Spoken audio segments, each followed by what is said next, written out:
안녕하세요. 다주아입니다. 반갑습니다. 봄이 아닌데도 다육이들이 이렇게 꽃을 피우네요. 얘네가 계절을 잃어버린 듯 합니다. 루돌프인데요. 꽃대를 물었다가 올라오지 않아서 이제 안 피나 했더니 이 날씨에 이렇게 꽃대를 올려서 꽃을 피우네요. 참 기특한 식물 세상인데요. 저희 집 다육이 키우는 환경에 대해서 한번 오늘 말씀드려 볼까 합니다. 제가 다육이를 키우고 있는 곳은 베란다인데요. 베란다 중에서 방향은 동향에서 키우고 있습니다. 베란다 안에서 다육이들이 자라고 있고요. 그리고 베란다의 밖에 창틀에 선반을 짜 넣어서 선반 위에다가 다육이들을 놓고 키우고 있습니다. 겨울보다는 해가 일찍 뜨기 때문에 아침부터 해가 들어오기 시작합니다. 그러다가 11시가 넘었으면 해가 슬쩍 비껴나기 시작하고요. 이제 12시가 넘어서면 이제 해가 베란다에는 들어오지 않는 상태인데요.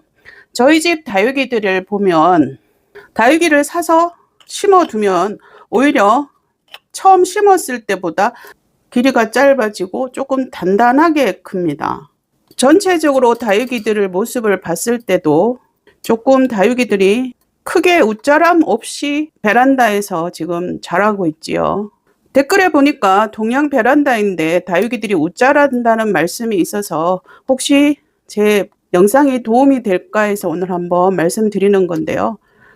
저희 집 베란다에서 다육이들을 좀 단단하고 야물딱지게 키우려고 노력을 하는데요. 그러기 위해서 제가 쓰는 여러 가지 방법을 한번 말씀드려 볼까 합니다. 화면상에서 하나의 방법을 찾아낼 수 있을까요? 화분의 크기를 크게 쓰지 않습니다. 다육이 크기보다 화분이 오히려 작게 쓰는 편이거든요. 다육이와 화분이 거의 같은 수준으로 심어주거나 아니면 다육이보다 화분이 작은 상태로 이렇게 심어줍니다. 그래서 가까이서 보면 대부분 다육이들이 화분을 꽉 채우거나 아니면 화분보다 다육이가 더 넘쳐나 있는 상태지요. 저도 처음에는 다육이를 이제 하원에 가서 심어 왔는데요. 상토와 마사를 5대5로 섞어서 심어 주셨나 봐요. 제가 첫 번째 이렇게 심어 왔던 다육이가 멘도사하고 부용이었는데요. 말씀만 드려도 어떻게 자랐는지 상상이 되시죠? 가지가 이렇게 쭉 늘어지면서 줄기와 줄기 사이가 이렇게 넓어지면서 막 이렇게 자랐거든요. 처음에는 다육에 대해 성질을 잘 모를 때 저는 그게 잘 자라는 건 줄 알았는데요. 시간이 지나면서 다육이는 그렇게 키우면 안 된다는 걸 알게 되면서 이제 제일 먼저 바꿨던 방법이 무엇이냐면 흙을 바꿨습니다. 흙을 심어줄 때 차츰차츰 상토 성분을 줄여서 저는 지금 8대2의 비율로 흙을 만들어서 쓰고 있습니다. 그래서 화분의 크기를 크지 않게 쓰면서 흙을 가장 거칠게 상토 성분을 8대2나 아니면 이 파랑새 같은 경우에는 9대1로 심었거든요. 상토가 10%밖에 들어가지 않았습니다. 웃자람이 심하기로 유명한 이 파랑새가 지금 현재까지는 웃자람 모습은 보이지 않죠. 오히려 중심점에서 단단하게 크고 있는데요. 될 수 있으면 흙배합을 할 때 거칠게 흙배합을 하려고 합니다. 자, 카렐라입니다. 얘도 마찬가지로 화분 크기보다 다육이가 더 크죠. 거의 화분 밖으로 다육이가 나오고 있는 상태인데요. 지금 얘는 물을 준 지 한 달이 넘었습니다. 그래도 지금 되게 빵빵한 상태를 유지하고 있거든요. 콩지 팥지입니다. 얘도 지금 물 준 지 한 달이 다 되어 가는데 공중 습도가 높다 보니까 물을 주지 않아도 빵빵한 상태를 유지하고 있죠. 습도에 약하기로 유명한 아이보리입니다. 키우기가 쉽지는 않습니다. 초보분들한테는 권하기가 참 어려운 다육인데요. 그래도 지금 제가 키우는 모습을 보면 화분 크기는 작게 사용했죠. 그리고 지금 얘도 물을 준 지 한 달이 넘었거든요. 이제 가장 신경 쓰는 부분은 이제 물 주는 방법에 가장 신경을 많이 쓰고 있습니다. 지금 온슬로우, 화이트팜, 슈가베이비 입장이 상당히 말랑거리죠. 될 수 있으면 물을 줄 때 입장이 많이 말랑거릴 때까지 기다렸다가 줍니다. 저희 집에서 물 주는 간격은 봄, 가을을 제외하고 대부분 한 달이나 한 달 반 정도 그 사이에 물을 주는 것 같습니다. 짧게 주면 3주, 몸속에서 물을 빼는 다육이들 같은 경우는, 길게는 카를라 같은 경우에는 거의 한 달이 되어도 말랑거리지 않거든요. 그런 경우는 상당히 길게 물 주는 간격을 가지는데요. 이런 식으로 물 주는 때 상당히 신경을 씁니다. 다육이들 물 줄 때 동시에 주지 않습니다. 베란다에 있는 다육이들을 모두 한 날짜에 주지는 않습니다. 왜냐하면 다육이들이 성질이 다 다르거든요. 어떤 다육이들은 이렇게 입장이 얇아서 말랑거림이 좀 심한 다육이도 있고요. 퀸즈볼 같이 뚱뚱한 다육이들은 말랑거리는 데까지 걸리는 시간이 다르거든요. 그래서 한 날짜에 물을 주지 않습니다. 다육이한테 좀 맞춰서 차이를 두고 물을 주는데요. 돌아가면서 물을 준다라고 이해하시면 될 것 같아요. 한 날짜에 모두 다육이한테 물을 주는 게 아니고 상황을 봐서 물거품이 좀 심한 다육이들은 물을 주고, 물거품이 심하지 않는 다육이들은 다음 텀으로 넘어가서 입장을 이렇게 만져보고 많이 말랑거리면 그때 물을 주고, 이런 식으로 하는데요. 또 하나 방법은 기록을 해 두는 겁니다. 베란다에서 다육이를 키울 때 개수가 그렇게 많지 않거든요. 표를 만들어서 기록을 해두면 얘가 물 고플 때가 됐구나, 이렇게 중복해서 물을 주지 않게 되거든요. 그래서 될 수 있으면 물 주는 간격을 맞춰주려고 좀 노력하는 편이고요. 얘는 마블금인데요. 입장이 좀 두껍게 됐죠. 제가 처음 마블금을 샀을 때는 이 잎이 상당히 얇았습니다. 그런데 저희 집에 와서 보면 시간이 지나면서 입장이 이렇게 두꺼워지거든요. 독일 산페인인데요. 이쪽 부분에서는 제가 흙을 좀 영양분을 많이 줬더니 좀 웃자람이 조금 있었던 부분이고요. 다시 이제 분갈이 하면서 가운데 부분이 이제 조금 더 단단하게 자라 올라오고 있죠. 자, 이렇게 단단하게 자라게 하는 방법 중에 제가 또 쓰는 방법은 칼슘제를 활용하는 방법입니다. 칼슘제 형태가 여러 가지가 있거든요. 제가 쓰는 거는 난각칼슘을 만들어서 쓰기도 하고요. 그다음에 시판되고 있는 액체로 된 칼슘제도 있고, 그다음에 동그랗게 생긴 고체로 된 칼슘제도 있잖아요. 그래서 이 칼슘제를 적절하게 사용해서 단단하게 키우는데요. 물을 줄 때 난각칼슘을 타거나 아니면 액체 칼슘을 타서 물을 줍니다.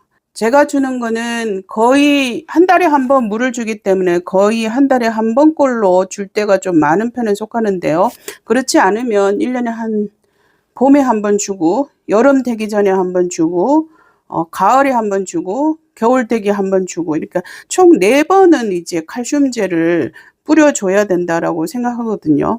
그래서 물에 타서 저면할 때 칼슘을 공급을 하거나, 아니면 여름에 물을 마음껏 줄 수 없을 때 오히려 칼슘제를 사서 이렇게 분무를 해주거나, 분갈이를 할 때 고체 칼슘제를 몇 알씩 넣어주고요. 아니면 칼슘제를 전체적으로 입장 사이에 시비를 해야 되겠다고 마음을 먹으면 뿌려줄 때는 한 번만 뿌리는 게 아니고, 칼슘이 입장 속에 들어가는 그 비율이 한 번 준다고 해서 100% 흡수를 하지 않거든요. 그래서 칼슘 성분을 줄 때는 3번 정도는 뿌려주는 것으로 해서 제가 다육이들을 키우고 있습니다. 베란다에서는 햇볕 양은 제가 조절할 수가 없잖아요. 그럴 경우에 우리가 사용하는 게 생장 등을 사용하게 되는데요. 집안에 들어온 해 시간과 이제 해가 부족한 시간을 생각을 해서 생장 등을 켜주고 있습니다. 여름은 상당히 햇살이 강하게 들어오기 때문에 오히려 차광을 해야 되는 수준이 되기 때문에 해 들어오는 시간에는 켜주지 않고요. 해가 조금 한겹 비껴날 때부터 제가 생장 등을 켜서 한 하루에 평균 해 들어오는 시간이 6시간에 맞추어서 이제 켜줍니다. 그 다음에 우리가 제일 중요하게 해야 되는 일은 이 다육이들이 통풍이 잘 돼야 되잖아요. 가장 중요한 게 통풍인 것 같습니다. 해의 양보다 물의 양보다 바람이 더 중요한 것 같은데요. 산을 올라가 보면 아래쪽에 있는 나무들은 곧게 쭉쭉 자라면서 이파리도 넓고 활기찬 모습을 보여주는데요. 꼭대기로 올라가서 바람이 많이 부는 곳으로 가면은 나무들이 짧고 단단하거든요. 그것처럼 이 다육이들도 바람을 많이 맞으면 단단하게 크는 것 같습니다. 근데 베란다라는 건 한계가 있기 때문에 바람을 많이 쐬주기가 참 힘든데요. 선풍기를 사용해서 통풍시켜 주잖아요. 지금까지 말씀드린 거를 한번 정리를 해보면요. 다육이보다 항상 화분을 작게 잡아서 화분 속에 뿌리만 들어갈 수 있는 그 정도 양의 크기의 화분을 사용하고요. 두 번째로 이렇게 신경을 쓰는 거는 이제 흙을 배합할 때 거칠게 배합을 합니다. 8대 2의 배합을 주로 사용하는데요. 마사보다는 산야초 이런 성분들을 좀 사용해서 마사의 단점을 보완할 수 있는 그런 형태의 흙을 만들어서 심어주고요. 일단 물을 줄 때에는 다육이들을 구분해서 물을 주고 될 수 있으면 입장이 말랑거릴 때를 기다려서 물을 줍니다. 그리고 물을 줄 때 칼슘제를 잘 활용해서 물을 주면 다육이들이 조금 이렇게 단단하게 클 수가 있습니다. 해는 될 수 있으면 많이 보여주는 게 좋은데요. 그렇지 못한 경우에는 생장등을 활용해서 이제 부족한 해를 채워주고요. 될 수 있으면 베란다 문을 충분하게 열어서 바람을 많이 쐬서 얘네들이 좀 단단한 거친 환경을 만들어주면 다육이들이 웃자람 없이 자라는 것 같습니다. 동향 베란다의 장점은 있습니다. 여름에 남양은 11시부터 2시, 3시 그 햇볕을 온통 머리통에 다 받고 있기 때문에 차광에 신경을 많이 써야 되는데요. 동양 베란다는 차광은 이제 오전에 한 10시부터 12시까지 강한 햇볕만 피해주면 되니까 차광에는 조금 덜 신경 쓰게 되는 장점은 있는 것 같고요.